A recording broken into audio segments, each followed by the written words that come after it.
Viewer advisory. Contrary to what Huey Lewis in the news might have told you, this video does not subscribe to the belief that it's hip to be square. To truly appreciate what you're about to watch, you're going to need a very specific type of humor. Specifically, the kind of unapologetically eye-rolling, groan-inducing, and arguably excessive wit that usually makes people question my life choices. That being said, I encourage you to approach this video with an open mind and try to find and appreciate the evergreen connection between 80s professional wrestling, glam rock, and corgi butts to just about everything else in the known universe. So, if you choose to proceed, please don't be a square, loosen up, and just enjoy the ride. Yippee-ki-yay, mother... well, you know the rest. There's nothing worse than living in someone else's shadow, especially when that someone shares your whole shtick. You're not the strongest, not the fastest, maybe not even the funniest in the room, but you've got that scrappy, underdog energy. You've got heart. You're brave, a go-getter, the kind of guy who'd literally jump off a cliff for his friends. And yet, none of it counts. Because no matter what you do, no matter how hard you fight, to everyone else in the room, you're just the red Bumblebee.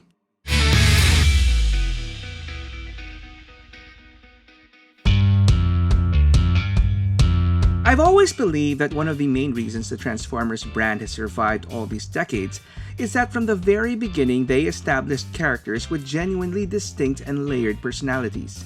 And I'm not talking about the main ones, the noble Prime or the ruthless Megatron.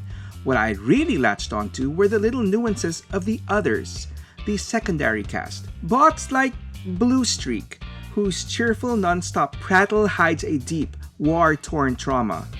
Thundercracker, the bad guy, who isn't quite convinced he's on the right side of the war. Huffer, a bot who just wants to go home. And of course, there's Cliffjumper, who I will describe with full affection and zero apology as simply delusional. Okay, maybe that's a little harsh, but how else would you describe a dude barely bigger than the smallest, weakest Autobot in the team, Bumblebee, who would charge straight at Megatron on his own volition with absolutely zero backup and threaten to beat him into scrap? In a cast of dozens of Autobots and Decepticons introduced in that original cartoon, it's stuff like that which instantly places you among the top of my favorites list. You know how when we were younger it seemed like we could do anything? Like we were the hero in our own story. Among our group of friends, we were the ones who could run the fastest, throw the furthest, or pretty much do whatever we put our minds to. Some would call it innocence, idealism, irrational confidence, which, when you're young, I think is actually a good thing. It pushes us to test our limits, and through trial and error, we figure out what we're truly capable of. This, in a way, is what struck me when I first saw Cliffjumper, a young and eager bot who, despite his red exterior, must have been rather green in the experience department. Just absolutely gung-ho to take down the Decepticons at any cost.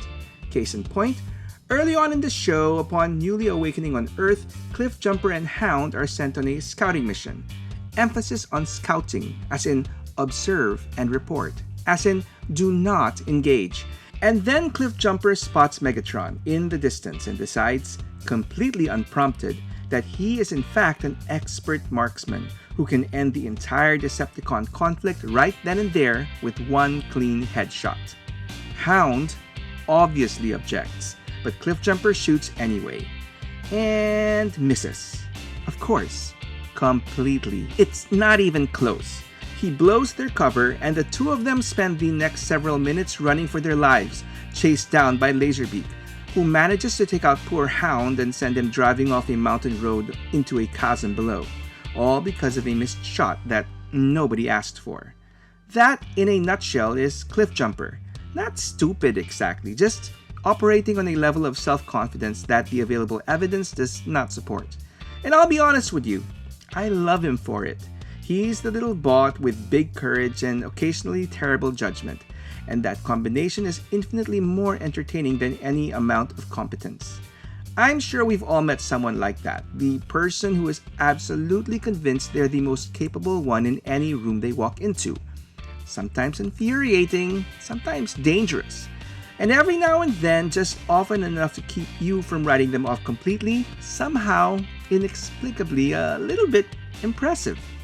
Cliffjumper was always that guy, the one who lives by strike first, strike fast, strike hard, sounding less like an Autobot and more like a member of Cobra Kai if you ask me.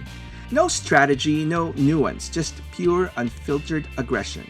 And unsurprisingly, this act first, think later approach often gets him into more trouble than he needs. Not just with the Decepticons, but with his fellow Autobots as well, as was the case when his overactive paranoia got the best of him and he accused fellow good guy Mirage of being a traitor. Despite Optimus basically telling him to knock it off, Cliffjumper just couldn't let it go. I mean, I get it. Mirage's aloof and aristocratic personality is an acquired taste. But the reality was that Mirage had gone rogue to pull off his own covert plan to pit the Insecticons against the Decepticons. Things come to a head when Mirage, now unfortunately under Decepticon mind control via a Cerebro shell, starts firing on the Autobots. Cliffjumper straight up attacks him mid-mission, throws him over his head and knocks him unconscious, which, accidentally, actually breaks the mind control and saves the day. In the end, once Ratchet removes the Cerebro shell and Mirage's innocence is fully confirmed, Cliffjumper sheepishly admits he owes his teammate an apology, joking that he might need a few repairs himself for doubting his friend. Anyway, his tech specs are pretty much consistent with how he acts. Strength 4, Intelligence 4, Endurance, you guessed it, 4. So thankfully he comes armed with quite the interesting weapon, his signature weapon, the Glass Gas Gun, the most Cliffjumper weapon that has ever existed. It fires a cloud of nano-robots that temporarily disrupts the crystalline structure of metal, turning Decepticon armor as brittle as glass. Can't punch through enemy plating? Fine. He'll just make it so fragile that a stiff breeze could shatter it. Pure lateral thinking from a bot who refuses to acknowledge he's outmatched. And speaking of stiff breezes, the downside though is that if the wind blows the wrong way during combat, Cliffjumper risks gassing himself, which, I won't lie, kinda sucks for him, as even his solution to his own tech spec shortcomings can be a liability. It's a good thing he's also got his big gun, with which he can effectively take out enemies from a distance. Oh wait, sorry, scratch that.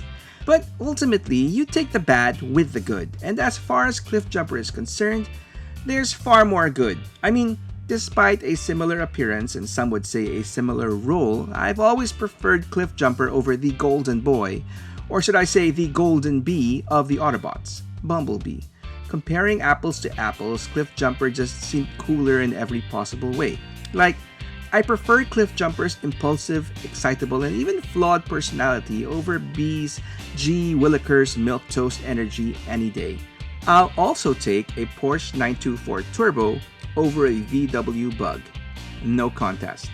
And with the greatest respect to the voice of Bumblebee, the very talented Dan Gilvezan, how can you compete with Mr. American Top 40 himself, the iconic Casey Kasem?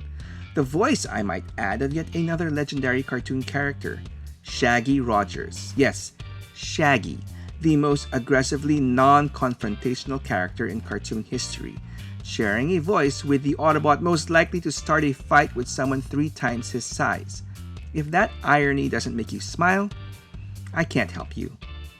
Unfortunately though, in true Cliffjumper fashion, it was this celebrated connection to Casey Kasem that ultimately led to his undoing in the original cartoon. The result of an act of conscience that happened behind the scenes in 1986. Casey Kasem, who was of Lebanese heritage, had a long personal commitment to pushing back against negative portrayals of Arab people in American media. In season 3 of the G1 cartoon, Kasem was handed a script for an episode called Thief in the Night, an episode that was set in a fictional Saharan nation that the writers had named, and I'm not making this up, the Socialist Democratic Federated Government of Car-Bombia. And in case you missed it, that's a pun on car bomb in a children's cartoon in 1986. And just to dig the hole a little deeper, the episode featured an Arab dictator named Abdul Fakadi who colluded with the Decepticons to steal world monuments to drum up tourism in his country. And it came complete with dialogue where he swore upon his mother's camels, his uncle's goats, and his sister's donkeys, and not a single positive Arab character anywhere in the script to balance it out. Kasem objected immediately. He told the producers he couldn't participate in good conscience unless they changed the script, and when the producers stubbornly refused, Kasem walked. He resigned from the series entirely. I mean, such a shame. Losing an iconic voice over a script written in poor taste? I mean, seriously, who does that? And so, despite being one of the few original characters to appear in the '86 movie and survive, Cliffjumper had effectively lost his voice. And rather than give Dan Gilvezan double duty or pass him over to another talented voice actor, Cliffjumper was quietly retired from the series, one of the most distinctive personalities in the original Autobot cast. Gone. Not for story reasons, but because his voice actor had the integrity to refuse to read something he found genuinely harmful. And in a way, that principled stand inadvertently set the stage for Cliffjumper's decades-long identity crisis. With Kasem gone, Cliffjumper kind of just drifted, and for the next 2+ decades, his existence would be summarized as follows. Red Bumblebee. That's it. That's the story. Morning Glory. In 1986, Hasbro felt it was time to refresh the Minibot lineup. But instead of investing in completely new designs requiring completely new molds, they decided to save a considerable amount of moolah and just tweak what they already had. And so they had Takara physically modify the Cliffjumper mold, removing the Porsche's distinctive rear spoiler and changing the head sculpt to create a new character named Hubcap. And because this was done to the actual steel injection mold, there was no going back. For a time, even if they wanted to, an authentic G1 reissue of the 1984 Cliffjumper was a physical impossibility. From that point on, any brand new Cliffjumper in the toy aisles would be pretty much a repaint of, you guessed it, Bumblebee. Classics Bumblebee in 2006, Live Action Bee in 2007, This Little Legends Bee in 2008, Alternity and Cybertronian Bee in 2009 and 10. Just paint them red and voila, you've got Cliffjumper. Every now and then, if he was lucky, he would get his own uniquely sculpted head, like with this little Activators toy from Transformers Animated, where Cliffjumper made a rare appearance as a background character, relegated to an off-screen intelligent analyst role because apparently his temper made him a liability in the field. Hey, kudos to the writers for at least giving an explanation for his non-presence. And yeah, whether it was on the toy aisle or in later cartoons, that was pretty much Cliffjumper's fate. Once a big character in the original series, figuratively that is, he was now reduced to a non-presence. No longer his own individual character, but basically a colorway, an easy way for Hasbro to double their investment on any new Bumblebee toy. And then 2010 finally changed things. For better or for worse. This was the year Hasbro announced their new ongoing CGI animated series, Transformers Prime. And to everyone's surprise, announced that Cliffjumper would be part of the main Autobot cast, voiced by another big name, Dwayne "The Rock" Johnson, who at the time had just finished conquering the wrestling ring and was now firmly establishing himself as a Hollywood star. Now, let's think about this for a second. Why would one of the biggest rising movie stars on the planet take a step back and sign up to do recurring voice work on a children's animated series? The way I see it, we've got two possibilities. One, he's a massive Transformers fan, or maybe his kids are into it, and this is a genuine labor of love. Or two, it's stunt casting, a big name attached for promotional purposes with no long-term commitment. Spoiler alert, it was option 2. But first, let's give credit where it's due. The character design they gave Cliffjumper for Prime was genuinely excellent, After years of being a red Beetle, a red hatchback, or a red whatever Bumblebee was this year, the show finally gave Cliffjumper his very own unique design. No longer a sleek Porsche, but a powerful muscle car specifically channeling a first-generation Dodge Challenger, with aggressive bull horns mounted on the hood. Big, bold, tough. Finally, a visual identity worthy of the personality. And then, approximately 5 minutes into the series premiere, they killed him, with Starscream simply driving his hand right into Cliffjumper's chest and puncturing his spark chamber and I guess destroying his spark. 5 minutes. Done. Main cast, my ass. But the writers weren't finished. Later in that same episode, Megatron used Dark Energon to resurrect Cliffjumper's corpse, turning him into a mindless rampaging zombie running on pure destructive instinct, attacking anything and everything in his path, until Megatron cuts him in half. And even that isn't the end. The Autobots later find his still animated zombified upper half, and upon realizing rescue is hopeless, they evacuate the exploding Decepticon base and leave Cliffjumper to finally be blown to bits. He dies 3 times in one episode. Pierced, bifurcated, and then vaporized. If the writers were trying to make a statement that this show was not messing around, mission accomplished. But at what cost? The whole thing was essentially a very elaborate and very mean bait and switch at poor Cliffy's expense. The one silver lining is what Cliffjumper's death does for fellow Autobot RC, his partner. RC spends the entire run of Transformers Prime driven by survivor's guilt and a need for vengeance over losing Cliffjumper. His death becomes the emotional bedrock of her character. That's not nothing, that's actually a lot. It's just, I don't know, a deeply unsatisfying way to make a character matter. And speaking of making characters matter, and specifically making your toys of those characters matter, here's a quick word about this video's sponsor, Toy Hacks. If you're not already in the know, Toy Hacks produces high-quality replacement and enhancement label sets for Transformers across virtually every toy line. Vintage, Masterpiece, Studio Series, Age of the Primes, you name it. The kind of detailed work that turns a good toy into a proper shelf piece. And their current Mini-Bots label sets? Pretty good. Check them out at toyhacks.com. Link in the description below. Anyway, unfortunately for Cliffjumper, that rather prime death would set off the next morbid chapter of his story.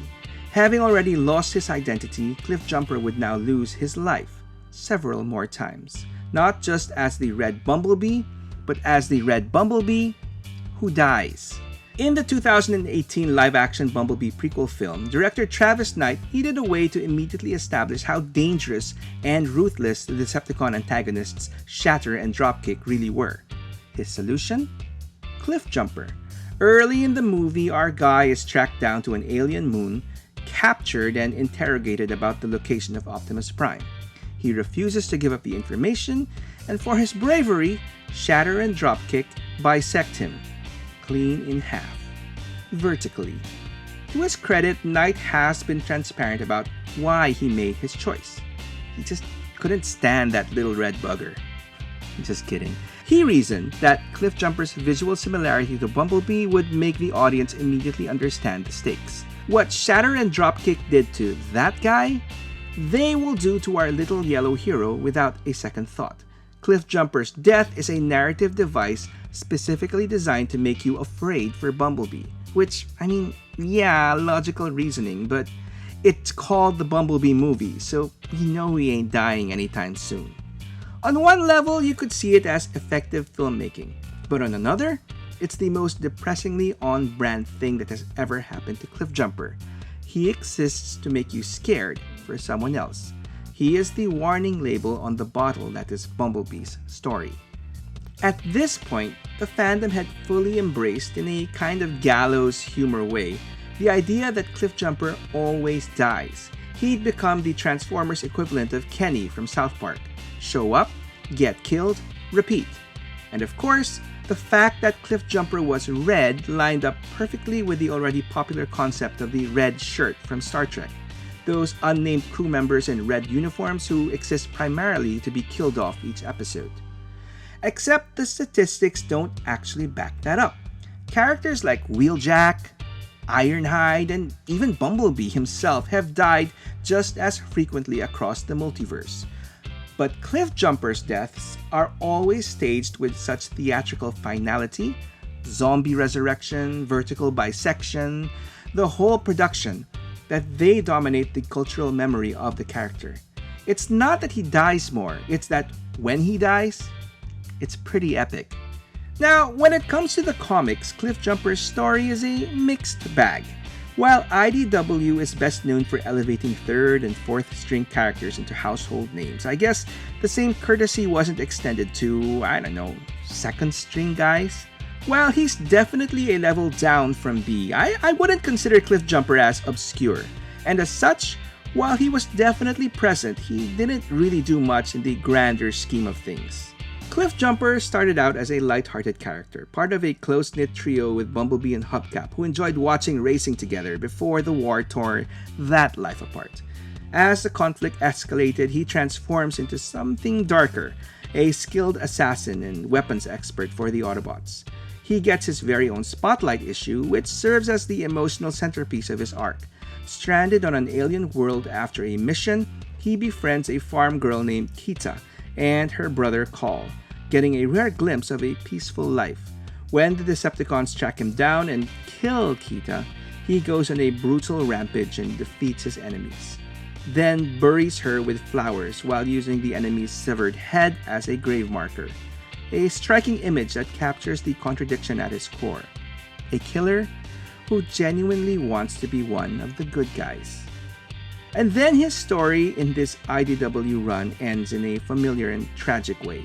During Unicron's galactic rampage, he's sent to Velocitron and killed when Unicron consumes the colony. Another Cliffjumper story ending with death, which seems like the only way any Cliffjumper story ends. Except, surprise, surprise, it doesn't. As hard as it is to believe, there are continuities where Cliffjumper is allowed to live and be genuinely competent. And I think they're worth mentioning, starting of all places with a video game. The 2012 video game Transformers Fall of Cybertron gave Cliffjumper a fully playable protagonist arc. Paired with Jazz on an infiltration mission into the Sea of Rust, he's equipped with a cloaking device, force shields, and a ruthless preference for stealth takedowns. He outmaneuvers Insecticons, sabotages Shockwave's space bridge experiments by reversing the flow of toxic waste, and escapes the facility as it explodes, under his own power, alive, on his own terms. Voiced by Nolan North, this version nails the G1 strike first mentality without requiring him to die to prove the villain is scary. Cliffjumper drives a narrative, and he doesn't fuel it with his corpse. And then we return to the IDW universe. The second one, that is. In their 2019 rebooted continuity, Cliffjumper completely leans into his number one problem, that he looks exactly like Bumblebee, and nobody knows who he is. His big story comes when Ambassador Death Saurus recruits him for a diplomatic mission with a darker agenda. His name is Death Saurus, so he must be up to no good. Cliffjumper is brought along to the planet Probat to serve as a decoy. The bat-like Probat natives apparently love Bumblebee. They straight up worship him for helping uplift their civilization by installing their energon refinery. Since the Probats use echolocation to see, they can't distinguish color, meaning they can't tell the two apart. Like I said, living decoy. That arrangement allows Death Saurus to carry out his true plan, to exploit the natives as they're distracted by Cliffjumper's presence and burn their civilization down for their energon. Cliffjumper, the nobody who can't even get respect back home, is the only one able to stop him, which he does. He fights back, defeats Death Saurus, and saves the Probats. He becomes the new hero and even gets a statue on an alien world where no one can tell the difference between him and Bumblebee. Regardless, I'll give that win to Cliffjumper. But if you ask me, the biggest and possibly most important Cliffjumper story has yet to be fully told, and it holds a lot of promise to be the ultimate character arc for our little red dude to date. When Skybound Entertainment launched their Energon Universe comic in 2023, a new ground-up continuity from writer and artist Daniel Warren Johnson, they made a decision in the very first issue that sent a very clear message about what kind of story they were telling. They killed Bumblebee. Not in a flashback, not off-panel, right there. First issue, Starscream puts a hole through his head while he's dormant and defenseless. The franchise's most ubiquitous, most overexposed, most always there character gone before the story has properly started. And into the space that Bumblebee used to occupy, they pushed in Cliffjumper. But this isn't the impulsive hothead of the original cartoon, charging at Megatron or attempting to snipe him and missing by 3 city blocks. This Cliffjumper is exhausted, stranded on Earth, alongside a battered Optimus Prime, Ratchet, and Wheeljack. He takes the role of the primary human connection, forming a protective bond with the human named Carly. He's carrying the weight of everything they've lost, and it has fundamentally changed him. Case in point, when he eventually confronts Starscream later in the series and has the opportunity to end him, the traditionally hot-headed Minibot who would have once fired glass gas first and asked questions later, hesitates. It's a profound moment of character growth. The paranoid soldier who attacked a teammate on a hunch has become someone capable of mercy. And while some may prefer the brash, delusional, irrationally confident guy we met way back in 1984, I can absolutely get behind this version. Seeing these two sides of the same character adds real weight to the Autobot-Decepticon war, and what it does to an individual over time. How it can change that idealistic, gung-ho, green Decepticon hater into someone who is just tired of fighting, the carnage, the death, someone who now hesitates to be an instrument of destruction, even towards his sworn enemy. That's meaningful character growth. Cliffjumper is finally being given the narrative space to process what 40 years of war, loss, and watching your friends die does to a person, or a robot, or whatever the appropriate term is. It's a massive shift for Cliffjumper. He's no longer dying to establish stakes. He's living to carry them. And speaking of shifts, now is as good a time as any to shift to the last part of this story, the toys. Now, I've already mentioned a few of them earlier, basically the ones that were essentially red Bumblebees, which unfortunately make up a big chunk of Cliffjumper toys out there. Or not out there, as these prototypes of planned Vinyltech and Titanium series releases of B that were set to be redecoed as Cliffjumper but never saw the light of day would suggest. But enough of those jumpers, because thankfully, there are a good number of uniquely designed Cliffjumper toys as well, including, of course, the original released in 1984, first introduced in Japan as MC04 Mini Car Robo 01, Porsche Turbo 924.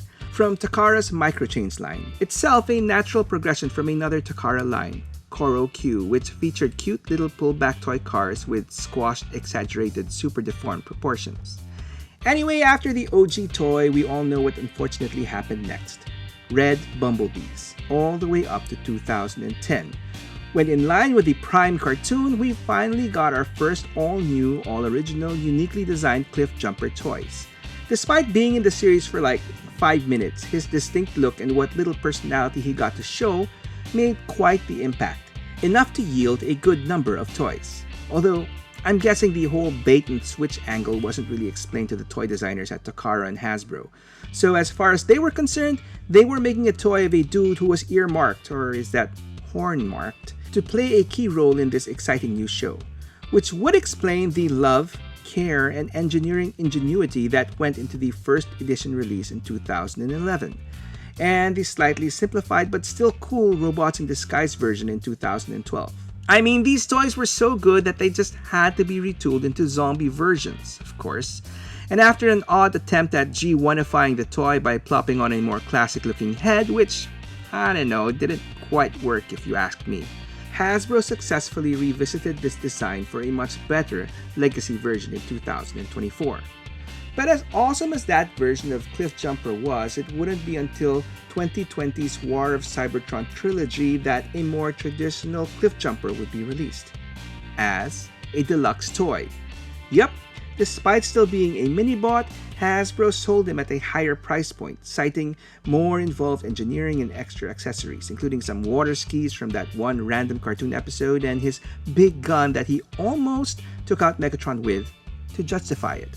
That said, it was a great return to form for Cliffjumper, who once again transformed into a Porsche-ish alt mode, and for the first time actually served as the original mold that would be retooled into other characters. Hubcap, which was expected, Bugbite, a random GoBots character folded into Transformers lore, which was nice, and of course, in another flip the script moment in Cliffy's favor, the Golden Bug himself, Goldbug.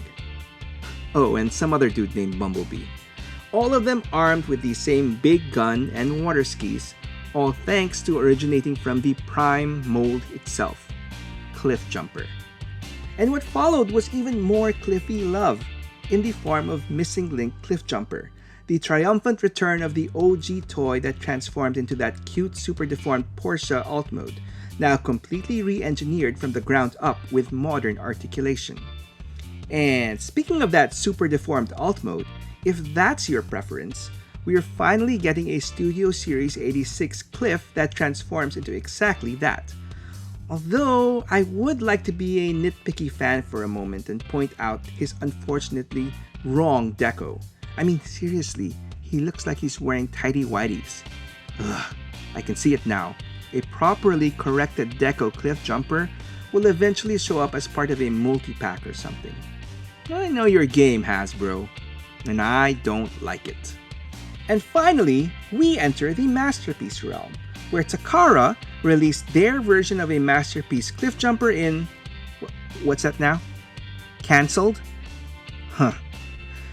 Truth be told, after a bunch of prototypes leaked online, this official Masterpiece Cliff just never came to be, or has yet to be released. No comment from Takara or Hasbro. Rumors have it that the mold was unfortunately lost after Takara pulled out of the factory that was set to produce it, due to severe QC issues with previous releases. Oh well, at least we have third-party companies to satiate our need for masterpiece perfection. First up to bat was a brand new company that no one had ever heard of before, and no one ever heard of about after, for good reason. Ace Collectibles, with their offering of Tumbler in 2016. Unfortunately, this guy was more of an uninspired reshell of the official Masterpiece Bumblebee. Like, seriously, it looked like these guys put more effort into their packaging than into the actual toy, which was, to put it kindly, an unfortunate turd. And thanks to poor QC, Tumbler was basically a glorified placeholder until a better option came along, which it did a few years later with X-Transbot's Toro in 2018, which initially felt like a breath of fresh air after having Tumbler on the shelf for so long.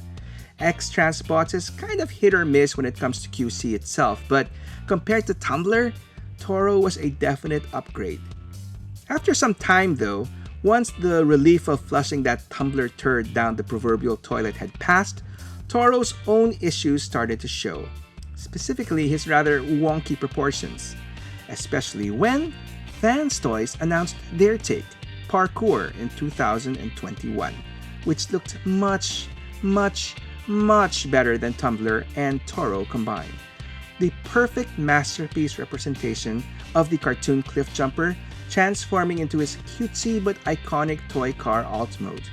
And even after he was finally released a couple of years later in 2023, revealing his rather involved transformation between modes, I still consider him the definitive masterpiece Cliffjumper available to this day.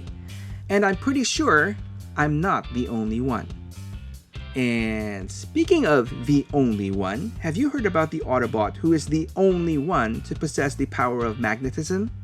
the ability to manipulate metal in a metal world populated by metal inhabitants? That's pretty hardcore if you ask me. And yet, hardly anybody talks about Windcharger. If you want to know why, I've got his story right here. Or if you want my latest video, I've got that over here. Either way, thanks for watching and I hope to hear from you in the comments below. Do you prefer Cliff over Bee? Go ahead and tell me your story.